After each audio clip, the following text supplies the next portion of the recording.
হঠাৎ শুনি আমার দিদা মারা গেছে আর সবাইকে যেতে হবে শ্মশানে। আমিও দেরি না করে ঝটাপট রেডি হয়ে চলে গেলাম শ্মশানে। আর চলো আমার দিদা মারা যাওয়ার আর শ্মশানের ব্লগটা তোমাদের সাথে শেয়ার করি। আর আগে আমি একটু রেডি হয়ে নি আর শ্মশানে গিয়ে কি কি হয় তো চলো পুরো ভিডিওটা দেখতে থাকো, সবটাই শেয়ার করব তোমাদের সাথে। আমি ভেবেই পাচ্ছি পুরোটা দোষা হচ্ছে না।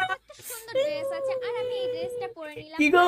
মেকআপ না হ্যাঁ, আমি শ্মশান থেকে বলছি।